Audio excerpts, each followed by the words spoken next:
للہ رب العالمین والصلاة والسلام علی رسولہ الامین وعلی آلہ واصحابہ اجمعین الی یوم الدین۔ قال اللہ تعالی فی القرآن المجید فاعوذ باللہ من الشیطان الرجیم ولا تقتلوا انفسکم ان اللہ کان بکم رحیما۔ صدق اللہ العظیم۔ رب اشرح لی صدری ویسر لی امری واحلل عقدۃ من لسانی یفقہوا قولی۔ رب یسر ولا تعسر وتمم بالخیر سبحانک لا علم لنا الا ما علمتنا انک انت العلیم الحکیم۔ محترم بزرگوں، نوجوان دوستوں، عزیزوں اور ساتھیوں، ابھی کچھ دن پہلے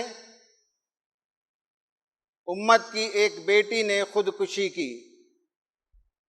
سارے سوشل میڈیا اس پر تبصرے میں لگے ہوئے ہیں، تقریریں ہو رہی ہیں، آرٹیکلز لکھے جا رہے ہیں اور سب جہیز کو مورد الزام ٹھہرا رہے ہیں۔ لیکن آج میں خودکشی کی نفسیات، سائیکالوجی آف سوسائڈ پر بات کروں گا کہ اصل اس کے پیچھے نفسیات کیا ہے۔ جہیز کے مسئلے پر اگر کوئی خودکشی کرتی ہے تو نفسیاتی طور پر اصل وجہ وہ نہیں ہے، وہ ایک رپچر پوائنٹ ہے، وہ ایک ٹریگر ہے، وہ ایک پرامپٹ ہے، وہ ایک اکساہٹ ہے۔ اسی طرح آپ طلبہ اور طالبات میں دیکھتے ہیں کہ 10ویں کے بعد 12ویں کے بعد زیادہ نمبرات نہیں آئے، اچھے کالج میں داخلہ نہیں ہوا تو سوسائڈ جب کر لیتے ہیں تو سمجھتے ہیں کہ ایگزامینیشن میں فیل ہونے کے نتیجے میں اس بچی نے خودکشی کر لی۔ حالانکہ ایسا نہیں ہے، وہ پرامپٹ ہے، وہ ایک اکساہٹ ہے، وہ ایک رپچر پوائنٹ ہے۔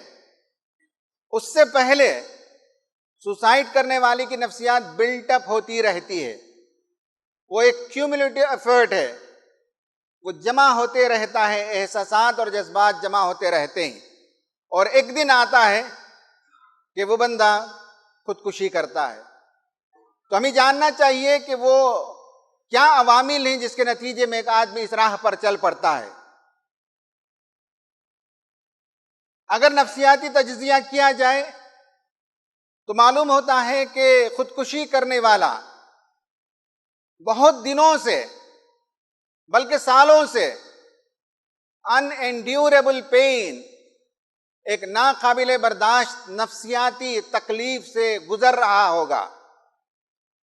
اطراف و اکناف والوں کی ذمہ داری ہے کہ محسوس کریں، ماں باپ کی ذمہ داری ہے، دوستوں کی ذمہ داری ہے، سسرال میں کوئی ایسا بیہیو کرتا ہے تو ساس کی ذمہ داری، شوہر کی ذمہ داری ہے کہ کوئی اس طرح کے بیہیویئر کرتا ہے تو ان انڈیوریبل پین جو ہوتا ہے، نفسیاتی جو تکلیف ہے، ذہن کے اندر جو درد ہے، نفسیاتی درد، اس کو پہچاننا چاہیے، ضروری ہے۔ اسے سائیک ایک کہتے ہیں، جیسے ہیڈ ایک کہتے ہیں، ویسے سائیک ایک نفسیاتی درد ہوتا ہے، اندر سے ایک درد ہوتا ہے۔ پھر ایک یہ ہے کہ آدمی جس دن محسوس کرتا ہے کہ آئی ایم ورتھ لیس، میری کوئی قدر و قیمت نہیں ہے، اس دنیا میں جینے کا کوئی فائدہ نہیں ہے، یہ اس دن نہیں ہوتا جس دن اس نے سوسائڈ کیا ہے۔ برسوں سے یہ احساس ابھرتے رہتا ہے کہ تمہاری کوئی وقت نہیں ہے۔ یہ جملے سے، یہ الفاظ گھروں میں دیے جاتے ہیں، بار بار بتایا جاتا ہے کہ تمہاری کوئی حیثیت نہیں ہے۔ بچپن سے کہا جاتا ہے کہ منی کو دیکھو کتنا اچھا پڑھتی ہے، بابو کو دیکھو کتنا اچھے نمبر لے آیا ہے، اس کے کپڑے دیکھو، اس کے بال دیکھو، اس کے نوٹ بک دیکھو، اس کی تعلیم دیکھو، اس کے نمبرات دیکھو، اور تم کو بھی پالتے ہیں، کیا فائدہ ہے؟ یہ بچپن سے جو چھوٹے چھوٹے سٹروکس ہوتے ہیں وہ جمع ہوتے چلے جاتے ہیں۔ ایک دن انسان یہ محسوس کرتا ہے کہ میری کوئی قدر و قیمت نہیں ہے، تب آدمی اس راستے پر آگے چلتا ہے۔ نفسیاتی تجزیہ یہ بھی بتاتا ہے کہ تھوارٹڈ بلانگنگنس، یعنی یہ ہے کہ میں راندہ درگاہ ہوں۔ جب آدمی یہ سوچنے لگتا ہے میری کوئی جو ہے کوئی تعلق نہیں ہے، مجھ سے کوئی محبت کرنے والا اس دنیا میں نہیں ہے، میرا کوئی نہیں ہے سہارا، جس دن یہ سوچتا ہے اس دن سوسائڈ پر آگے بڑھتا ہے۔ یہ لوگوں کو نہیں معلوم ہے، وہ کسی ایک موضوع پر لے جا کر سارا الزام وہاں کھڑا کر دیتے ہیں، حالانکہ اس سے پہلے جو بلٹ اپ ہوتے رہتا ہے ان میں سے ایک یہ بھی ہے کہ میرا کوئی نہیں ہے۔ یہ کیوں ہم کسی کو فیل ہونے دیں؟ اگر میرے گھر میں ایسا کوئی بچہ فیل کرتا ہے تو یہ میری ذمہ داری ہے کہ ہم بتائیں کہ ہم تمہارے لیے ہیں۔ ہمارا کوئی دوست اس طرح کی باتیں کرتا ہے تو ہم اپنے دوستوں یا حلقوں میں کہیں گے کہ ہم تو ہی تمہارے ساتھ، اللہ ہے تمہارے ساتھ۔ یا یہ کہ آپ کی اپنی کمپنی میں آپ جہاں کام کرتے ہیں وہاں کوئی بندہ، کوئی بندی، کوئی لڑکا، کوئی لڑکی اس طرح کے خیالات کے اندر ہے تو آپ کی یہ ذمہ داری بنتی ہے کہ بتائیں کہ صاحب دنیا تمہارے ساتھ ہے، خدا تمہارے ساتھ ہے۔ اگر فلاں نے رد کر دیا تو کیا ہوا، فلاں نے تمہیں دھتکار دیا تو کیا ہوا، ایک نے دھتکارا تو 100 تمہیں ہاتھوں میں لینے کے لیے تیار ہی۔ یہ اسٹروک دینے کی ضرورت ہے، یہ اسے احساس دینے کی ضرورت ہوتی ہے۔ یہ احساس جب ختم ہو جاتا ہے کہ میں راندہ درگاہ ہوں، مجھے کوئی پسند نہیں کرتا، جب یہ احساس ہونے لگتا ہے تب آدمی اس کی طرف، خودکشی کی طرف آگے بڑھتا ہے۔ یہ جذبات، یہ احساسات، یہ نفسیات پیدا ہونے کیوں دیں؟ یہ بہت بڑا سوال ہے کہ اطراف و اکناف میں کیا ہم نہیں دیکھتے، کیا نوجوانوں کی باتوں کو نہیں سنتے؟ آپ کو یہ معلوم ہونا چاہیے کہ پہلے یہ جو پینڈیمک آیا ہے، اس پینڈیمک سے پہلے بتایا جاتا ہے کہ ہر 10 میں سے ایک آدمی ڈپریشن کا شکار ہوتا تھا، لیکن ابھی اسٹڈیز یہ بتا رہی ہیں، تحقیق یہ بتا رہے ہیں، مطالعہ یہ بتاتا ہے کہ پینڈیمک کے بعد ہر 10 میں سے 4 بندہ ڈپریشن کا شکار ہے۔ اور ڈپریشن کی سیویریٹی لو بھی ہو سکتی ہے، ہائی بھی ہو سکتی ہے، لیکن آدمی جب حزن و ملال کے اندر مبتلا ہو، اداسی کے اندر مبتلا ہو، دیکھیں سیڈ ہونا، اداس ہونا ایک فطری عمل ہے۔ کسی کے گھر میں کسی کا انتقال ہو جائے تو آدمی اداس ہوگا، یہ بالکل فطری عمل ہے، لیکن اداسی چھا جائے، اس کی نفسیات بن جائے، اس کے ذہن پر چپک جائے اور اس کے بدن سے اس کا اظہار ہونے لگے اداسی کا، حزن و ملال کا، اس کو ڈپریشن کہتے ہیں۔ ایک طویل مدت تک آدمی اداسی کی کیفیت کے اندر مبتلا ہو جائے تو ڈپریشن ہے۔ جب آدمی ڈپریشن کا شکار ہوتا ہے تو دنیا سے کٹنے لگتا ہے، مایوسی کی باتیں کرنے لگتا ہے اور کبھی کبھی سوسائڈ کی باتیں کرنے لگتا ہے، کہتا ہے کہ یہ دنیا بیکار ہے، اس میں جینا بے معنی ہے، میرا کوئی سہارا نہیں ہے، جی چاہتا ہے کہ زندگی ختم کر لو۔ جب آپ اس طرح کے جملے سنتے ہیں تو آپ کو الرٹ ہو جانا چاہیے، ہم سب کو الرٹ ہونا چاہیے، اس لیے کہ 20 لوگ جو سوسائیڈل ٹینڈنسی رکھتے ہیں، خودکشی کا رجحان رکھتے ہیں، 20 لوگ، ان میں سے ایک آدمی سوسائڈ کرتا ہے۔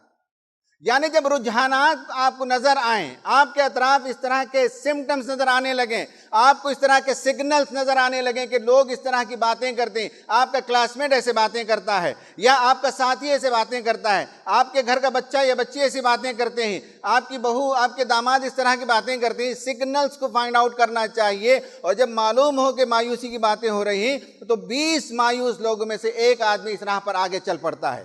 تو بچانا ہماری ذمہ داری ہے، ہر ایک کی ذمہ داری ہے، اس لیے کہ تمام مذاہب کے اندر، میں نے سرسری مطالعہ کر کے دیکھا، تمام مذاہب کے اندر اور دنیا کے تمام جوریسپروڈنس کے اندر، تمام قوانین کے اندر سوسائڈ کو ایک بڑا گناہ، ایک جرم، ایک کرائم مانا گیا ہے۔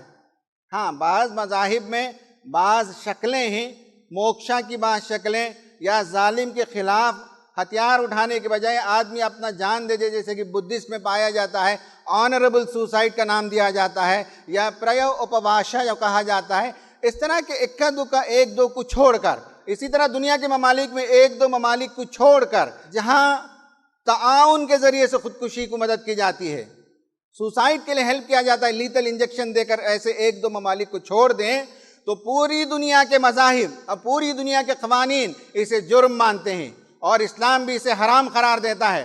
قرآن نے کہا وَلَا تَقْتُلُوا أَنفُسَكُمْ، تم اپنی جان کو ہلاک نہ کرو، یعنی اپنی جان یا اپنے آپ کو یا اپنے نفس کو ہلاک کرنا بھی یا کسی اور کو قتل کرنا بھی، دونوں معنی لیے گئے ہیں۔ قرآن نے کہا کہ تم اپنے آپ کو قتل نہ کرو، اور یہ کہا کہ قتل کون کرتا ہے، کون سوسائڈ کرتا ہے، کون خودکشی کی راہ پر آگے بڑھتا ہے؟ وہ بندہ جو ہوپ لیسنس کا شکار ہے، جو مایوسی کا شکار ہے۔ قرآن نے کہا ان اللہ کان بکم رحیما، یقین مانو کہ اللہ تعالیٰ تم پر بہت مہربان ہے۔ جو مہربان خدا ہے، اس کی مہربانی سے تم مایوس کیسے ہو سکتے ہو سکتا ہے کہ ایک دروازہ بند ہو گیا ہو سکتا ہے کہ ایک آدمی نے تمہیں دھتکار دیا ہو سکتا ہے کہ ایک میدان میں تم فیل ہو گئے ہو سکتا ہے کہ ایک جگہ تم کو تکلیف ہو گئی ہو سکتا ہے کہ کسی حادثے کا شکار ہو گئے ہو سکتا ہے کہ تمہارا کوئی عزیز تم سے چھوٹ کر چلا گیا ہو سکتا ہے، لیکن انسان کو یقین رکھنا چاہیے کہ اللہ تبارک و تعالیٰ سب سے زیادہ رحیم ہے، وہ تمہارے لیے رحمت کرتا ہے، وہ تمہارے لیے شفقت کرتا ہے اور تم پر وہ مہربان ہے، تمہارے لیے بہت سا خیر وہ چاہتا ہے، اور اگر کوئی تکلیف بھی ہوئی ہو تو اس کے بعد اللہ تعالیٰ خیر دیتا ہے، اس کے بعد اللہ تعالیٰ بھلائی کے دروازے کھولتا ہے۔ یہ ہوپلیسنس کو، یہ مایوسی کو امید سے بدلنا چاہیے، ایمان سے بدلنا چاہیے۔ قرآن نے بارہا کہا ہے جو لوگ ایمان لائیں گے اور عمل صالح کریں گے وَلَا خَوْفٌ عَلَيْهِمْ وَلَا هُمْ يَحْزَنُونَ۔ سوسائڈ کے پیچھے حزن ہوتا ہے، سوسائڈ کے پیچھے سیڈنس ہوتا ہے، سوسائڈ کے پیچھے ڈپریشن ہوتا ہے، اور قرآن کہتا ہے کہ جو اللہ پر ایمان رکھتے ہیں، جو عمل صالح کرتے ہیں، جو ہدایت کی اتباع کرتے ہیں، فَمَن تَبِعَ ہُدَایَ فَلَا خَوْفٌ عَلَيْهِمْ وَلَا هُمْ يَحْزَنُونَ۔ یہ جملہ قرآن میں کئی مرتبہ آیا ہے کہ ایمان والا کبھی خوف کا شکار نہیں ہوتا اور ایمان والا کبھی حزن و ملال کا شکار نہیں ہوتا، ایمان رکھنے والا فیئر کا شکار نہیں ہوتا اور ایمان رکھنے والا کبھی ڈپریشن کا شکار نہیں ہوتا۔ بار بار قرآن نے اس بات کو وضاحت کی ہے۔ تو اب یہ ہے کہ آگے اگر کوئی اس طرح سے نظر آئے تو سوسائڈ پریونشن کی کئی شکلیں ہیں، ان میں سے ایک شکل میں آج آپ کو بتاتا ہوں، اور یہ بات بتاتے ہوئے مجھے افسوس بھی ہوتا ہے، مجھے شرم بھی آتی ہے کہ قرآن نے، حدیث نے جس کے لیے بارہا اس کی تاکید آئی ہے اس کو ہم نے فراموش کر دیا۔ اب اس پر سینکڑوں پیپرز پائے جاتے ہیں سائیکالوجی کے ڈپارٹمنٹ میں، ریسرچ پائے جاتے ہیں۔ عجیب بات ہے کہ gratitude helps in prevention of suicide, شکر گزاری کا جذبہ خودکشی کے جذبے کو ختم کرتا ہے۔ یہ بہت معمولی بات ہے ہمارے لیے، لیکن ہم نے اس کی قدر نہیں کی۔ مغرب کے لوگوں نے اس پر بہت کام کیا اور بتایا ہے کہ شکر گزاری کا جذبہ جب پیدا ہوتا ہے تو انسان کے اندر دو کیفیات پیدا ہوتی ہیں۔ ایک یہ ہے کہ اسے اپنی قدر و قیمت معلوم ہوتی ہے، کھانا کھایا آپ نے شکر الحمدللہ کہا تو بھوکے کو دیکھتے ہیں تو ہمیں احساس ہوتا ہے کہ اللہ تعالیٰ نے ہمیں کھانا کھلایا، کپڑا پہنتے ہیں آپ شکر کہتے ہیں، آپ کو رات میں اچھی نیند ہوتی ہے صبح میں اٹھ کر اللہ تعالیٰ کا شکر ادا کرتے ہیں۔ کیوں؟ اس لیے کہ دنیا میں ایسے بہت سے لوگ ہیں جن کو رات کی نیند نہیں ہے، جن کے لیے رات کی روٹی نہیں ہے، جن کے تنگ ڈھانکنے کے لیے انہیں کپڑا نہیں ہے، آپ شکر ادا کرتے ہیں کہ اے پروردگار تو نے مجھے یہ سب کچھ عطا کیا۔ حیرت کی بات یہ ہے کہ لوگوں نے لکھا ہے کہ جو لوگ رات میں اپنے دن بھر کے کارناموں پر غور و فکر کر کے تین باتیں ہوں جس پر وہ خوش ہوں، 3 things which you are happy about، تین وہ باتیں جس پر آپ خوش ہیں، شکر ادا کرتے ہیں تو اچھی نیند آتی ہے، لوگوں نے لکھا ہے۔ کیا ہم کو ماہرین نفسیات کے پیپرز کی ضرورت ہے؟ قرآن میں، حدیث میں کہا گیا کہ ہر حال میں خدا کا شکر ادا کرو، لَإِن شَكَرْتُمْ لَأَزِيدَنَّكُمْ وَإِن كَفَرْتُمْ إِنَّ عَذَابِي لَشَدِيدٌ۔ اگر تم شکر گزاری کا رویہ اختیار کرو تو میں تمہیں اور دوں گا، تمہیں اور دوں گا۔ شکر گزاری کے جذبہ سے ہوتا کیا ہے؟ نفسیاتی پہلو سے یہ بات یاد رکھ لیجئے، یہ جو لوگ خودکشی کرتے ہیں ان کا جو پوسٹ مارٹم کیا جاتا ہے ان میں سے ایک کیمیکل کی شدید کمی ہوتی ہے۔ باڈی کے اندر بہت سے کیمیکلز ہیں، ان میں سے ایک کیمیکل ہے سیروٹونین۔ سیروٹونین کی کمی، خودکشی کرنے والوں کے اندر اس کیمیکل کی کمی ہوتی ہے۔ یہ کیمیکل انسان کو خوش رکھتا ہے، یہ کیمیکل انسان کو جو ہے مضبوط بناتا ہے اندر سے، سیروٹونین۔ اور لکھا ہے کہ گریٹیٹیوڈ کے نتیجے میں، شکر گزاری جو اختیار کرتا ہے بندہ، اس کے باڈی کے اندر سیروٹونین کی کثرت ہوتی ہے۔ شکر ادا کرنے کے نتیجے میں ہیپی کیمیکل ہمارے باڈیز کے اندر آتے ہیں، ہمارے جسم کے اندر ہیپی کیمیکل بھر جاتے ہیں، اور جس کے اندر ہیپینس ہو، جس کے اندر خوشی ہو، جس کے اندر سیروٹونین ہو، یہ سب میں نے طلبہ اور نوجوانوں کو سمجھ دینے کے لیے بتایا ہے، ورنہ اس کے بغیر ہم جانتے ہیں کہ قرآن نے، حدیث نے جب کہا کہ شکر گزار بندے بنو تو اس کے پیچھے یہ سارے نفسیاتی عوامل موجود ہیں، لیکن طلبہ اور نوجوانوں کو سمجھانے کے لیے میں ساری اصطلاحات کو استعمال کرتا ہوں۔ شکر گزاری کا رویہ اپنے بچوں کو بچپن سے سکھانا چاہیے۔ ہمارے بچے بہت ناشکرے ہوتے چلے جاتے ہیں، 2 کپڑے سے ان کا پیٹ نہیں بھرتا، 2 جوتوں سے جو ہے ان کا دل نہیں بھرتا، وہ چاہتے ہیں کہ 8-10 جوتے ہوں، 15-20 کپڑے ہوں، 3-4 قسم کی گاڑیاں ہوں، کھلونے ہوں تو 10-15 قسم کے کھلونے ہوں۔ یہ جو ہم نے مزاج بنا دیا ہے لوگوں کا، بچوں کا، شکر گزاری نہیں ہے۔ بچوں کو حالانکہ شکر گزاری سکھانی چاہیے، بتانا چاہیے کہ اگر کوئی بچہ کہے کہ ابا میرے پاس یہ نہیں ہے تو بتاؤ کہ تمہارے پاس یہ نہیں، اس سے زیادہ اس کے پاس دیکھو ہاتھ نہیں ہے، اس کے پاس دیکھو پیر نہیں ہے، اس کو دیکھو آنکھیں نہیں ہیں، تم کو اللہ تعالیٰ نے آنکھیں دی ہیں۔ یہ بچوں کو ہم بچپن سے سٹروک دیتے رہے تو شکر گزاری پیدا ہوگی، لیکن ہم نے شکر گزاری کے جذبے کے بجائے نمک حرامی کے مزاج پیدا کیا، ناشکری کا مزاج اپنے بچوں کے اندر پیدا کیا، جس کے نتیجے میں آگے چل کر جب وہ خودکشی کرتے ہیں تو ہم کسی ایک واقعے کو مورد الزام ٹھہراتے ہیں، حالانکہ وہ پوری نفسیات کو بلٹ اپ کرنے میں ایک وقت لگتا ہے، ایک زمانہ لگتا ہے۔ تو شکر گزاری کا جذبہ اور ایمان، یہ وہ 2 چیزیں ہیں جو آج کی مجلس میں نے عرض کی ہیں، اور بھی بہت سی باتیں ہو سکتی ہیں، لیکن ہم سب کی ذمہ داری ہے کہ ہمارے اطراف کوئی بھی ہمارے جان پہچان کا آدمی مایوسی کی بات کرے، نا امیدی کی بات کرے، اپنے آپ کو تکلیف پہنچانے کی بات کرے، دنیا کی شکایت کرے اور اپنے آپ کو دنیا سے چلے جانے، ختم ہو جانے کی بات کرے، خدا کے خلاف شکایت کرے، تو فوراً سمجھ لینا چاہیے کہ یہ وہ سمٹمس ہیں، اس میں میری ضرورت ہے، بات کرنی چاہیے، گفتگو کرنی چاہیے۔ آپ سے بات نہیں ہو سکی تو اسے آگے بڑھائیے، کوئی اور ماہر ہو تو اس کے پاس بھیجیے، لیکن اس کے ذریعے سے اندر تبدیلی پیدا کیجیے۔ ہر انسان کو بتائیے کہ تم ویلیبل ہو۔ دنیا میں اللہ تعالیٰ کسی کو بیکار پیدا نہیں کیا۔ جتنے لوگ اس مسجد میں بیٹھے ہوئے ہیں، ہر آدمی یونیک ہے۔ ہر آدمی کو اللہ تعالیٰ نے ہیرا اور موتی کی طرح چن کر بنایا ہے۔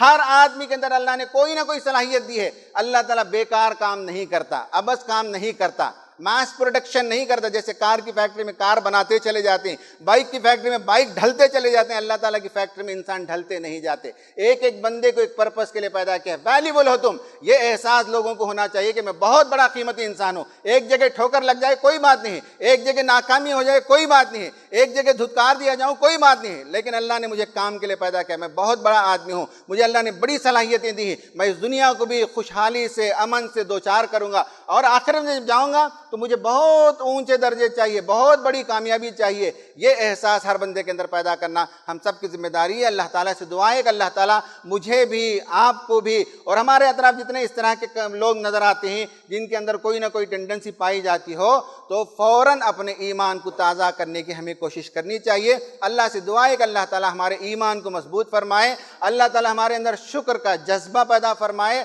اللہ تبارک و تعالیٰ ہمیں زندگی کی قدر و قیمت کو پہچاننے کی توفیق عطا فرمائے، اور گناہوں سے اللہ تعالیٰ حفاظت فرمائے۔ اللہ تعالیٰ ہمارے گھروں میں اپنی رحمتیں اور برکتیں نازل فرمائے۔